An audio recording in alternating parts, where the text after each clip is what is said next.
Everything after that we consider, it's not exactly the modern era, but in terms of literary sense, it kind of is. So, the second test we run is the time between the original and the earliest manuscript we have. So, for example, when the document was written, to when do we have the earliest manuscript? So the more manuscripts you have, the better, right?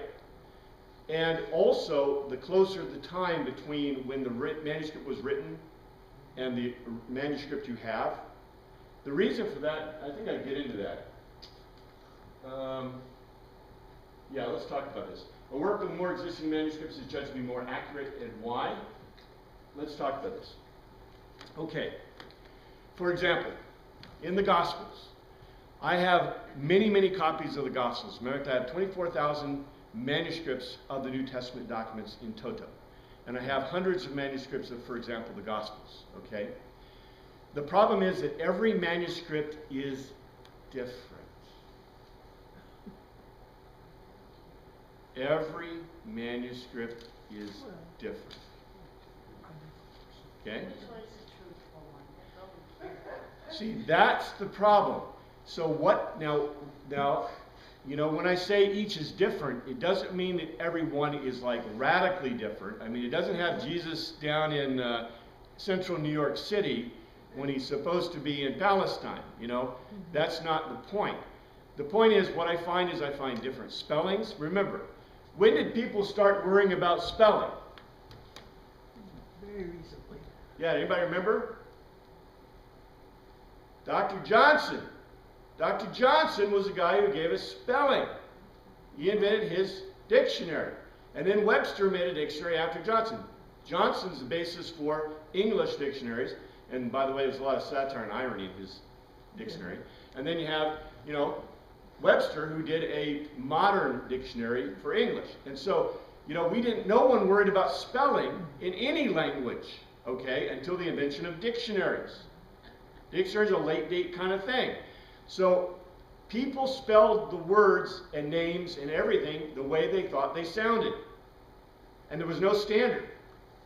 So number one, you're going to find many, many spellings, plus grammar, plus many of the manuscripts are in different languages.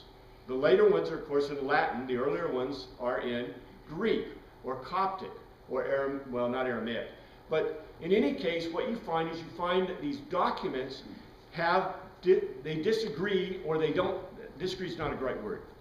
They are different than one another. Spellings are different, sometimes the grammar is different, sometimes things are put in different sequences. You know, remember, verses weren't added until 1000 AD or so, 800 and 1000 AD. So, you know, chapters, verses, there's no spelling, you know, there's no punctuation, there's no sentences, no breaks in the words. No vowels. No, well, there are vowels in Greek, so at least we have vowels. But you see the problem here.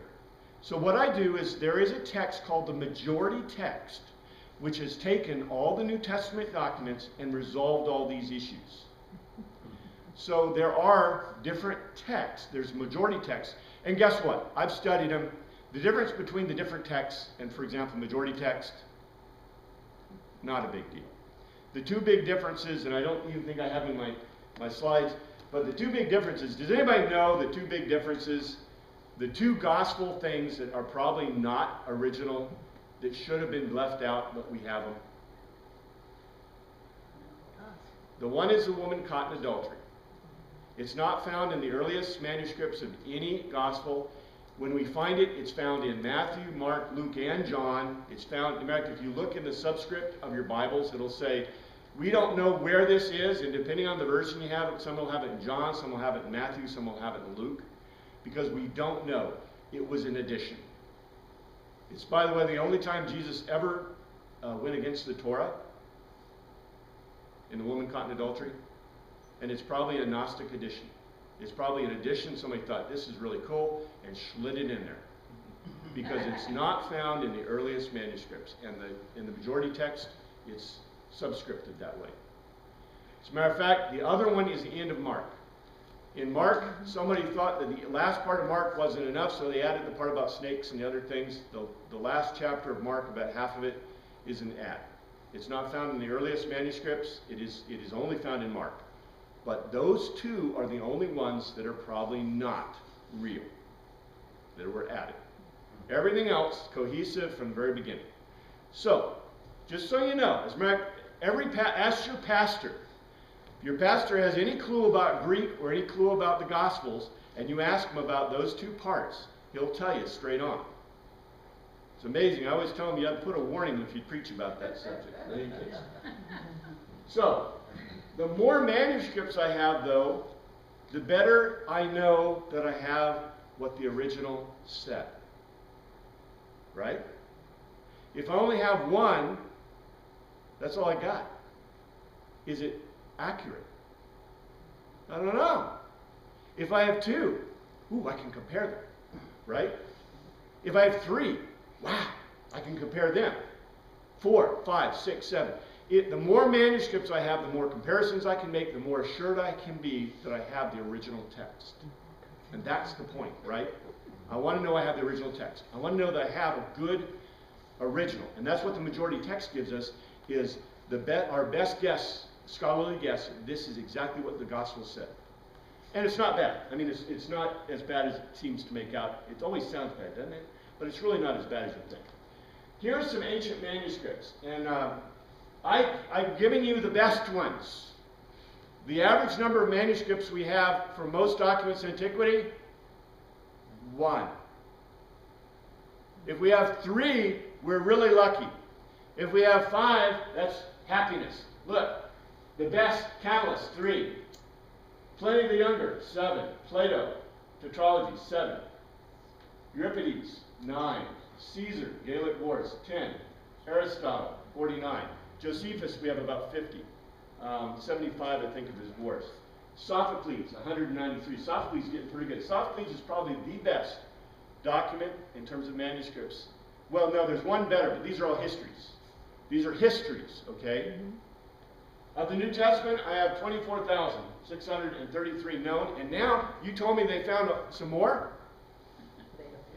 We're finding more all the time. That's the point. More manuscripts all the time of the New Testament documents. Here's a little chart. Greater is better. This previous chart, that comparing the numbers, is Yeah. that available on your website? Yes, it is. In fact, this whole slide set's in the website. Yes, sir. Is there some quick answer to why Paul's letters are not on the table? Because we're talking about the Gospels, but I have Paul's letters in another table. Because you they're can see them. earlier than some of the New Testament Yes, they are. sources you do. They are. You're right. In fact, I'll mention that. I'll show you that. But I'm just, I wanted to kind of, I don't have so much room for my chart, so I just want to focus on the Gospels. But what I didn't mean to leave this off, but when I teach, I have a class I teach in specific veracity of ancient documents, and in that document, the next class talks about the numbers of these documents. So I didn't intentionally, I should go back. I'm lazy, aren't I? I should have fixed it for you, but I haven't in my classes, so sorry. The number of copies, greater is better. Here's the New Testament. Remember I told you there's some that are better? Homer's Iliad, we have 643 copies of manuscripts. But it's not history, right? It's myth cycle, and that's what Homer tells us it is. Demosthenes is philosophy. It has 200. So these others are histories. Now, the Iliad's the next best in the New Testament. We're almost certain we have the complete text of the Iliad as written by Homer. We are 38 times, or almost 2 magnitudes more certain we have the complete text of the New Testament documents. Did you hear that? The best book in antiquity is the Iliad. We are 38 times more certain we have the complete text of the New Testament documents compared to the next best work in antiquity. Your teachers told you this, right? Now, the other bibliographical test. The less the time interval between when the original and the earliest existing manuscript, the more accurate the work is considered, right? Because, okay, let's say that I have a document written now, and the earliest manuscript is 1,000 years old. What does that mean? It was copied and copied and copied and copied and copied and copied and copied. Now, if I have 10 manuscripts, I might have a pretty good set, right? Might have a clue. But guess what? If I have 1, 2, right? Now, what happens if there's only 200 years between when it was written? Let's see. Here's that time span. So here's Catalyst.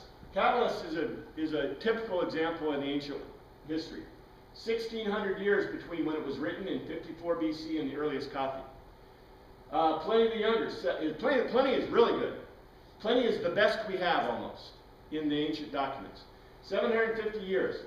It was written between 61 and 113 AD, and the earliest copy is 850 AD. 750 years and 7 copies. Wow, that's great. Keep going down. I mean, it's not too great. Aristotle, Sophocles, until we get to the New Testament. The average time span between when the New Testament documents were written and the earliest document is 80 years. My goodness gracious. Look at Matthew, 130 years. Mark, 75. John, 40. We have a fragment of John from actually we have the whole, almost the whole of John from 125 AD. 40 years between when it was written and the document we have. Now, how does that compare with ancient documents? Well, here we go. These are some of the best. I chose the best to show you. These are the best in historical documents. My oh my. Here's your earliest manuscripts of the New Testament documents, and this is what you're talking about. For example, the Magdalene Papyrus, Papyrus 64, dates, okay, these are early dates, all right? Some scholars will beat me over the head for these dates. Some of them are early dates, most of them are, okay, late date scholars will fight to death for some of these, except there's a few I'll point out. But in general, before 66 AD, we think the Magdalene Papyrus was written. We have good indicators. It includes parts of Matthew. The Dead Sea Scrolls, there's part of Mark in there before 68 AD. Could be easily as early as 50 AD. In the Dead Sea Scroll, we have 1 Timothy, as fragment, before 68 AD. In the Barcelona Papyrus, we have Matthew, before 66 AD. The Paris Papyrus is not much later than 66 AD. We have part of Luke. The Pauline Codex, this is Paul's epistles. The Pauline Codex has been dated, early dated, at 85 AD, but late date around 200 AD. So at least in the 2nd century, the Pauline Codex. The Bodmer Papyrus has the Joanian Codex, the Gospel of John. This is agreed to by almost all scholars, that this is a 125 AD document. Almost every scholar agrees with that. The Ryland's Greek, which is also John in the same period. The Oxyrhynchus includes Matthew, and we know it's 150 AD. This is agreed to by almost every scholar there is. The Oxyrhynchus is all at about that same date. And notice they're Matthew and John. So, this is pretty early stuff. Pliny the Younger is the next best in the New Testament, 800 years to compare to 80 years. So based on the bibliographical test, you can be more certain the New Testament as a collection of historical documents than any other work in antiquity. All historians know this. Why do you think they stopped teaching the legal historical method in colleges in America? Because this is what it shows. This is what it means. You say, would they stop teaching it for this reason? Yeah. It only defines how well the work reflects the original. This only defines how well the work reflects the original, the bibliographical text. It does not define the veracity, the historicity of the original text. It only tells us that we know what the words were when they were written. Okay? That's all it tells us. So we have to use the internal and external test to establish the veracity, the historical validity of the text. But once a work passes the bibliographical tests, guess what? We can easily move on to the next set of tests. So what's the first one? The internal test. The internal test looks for lack of internal contradictions, cohesiveness and comprehensibility, and the degree of witness. So primary, secondary, tertiary. Is it geographically placed? Is it chronologically placed? Does it make historical claims?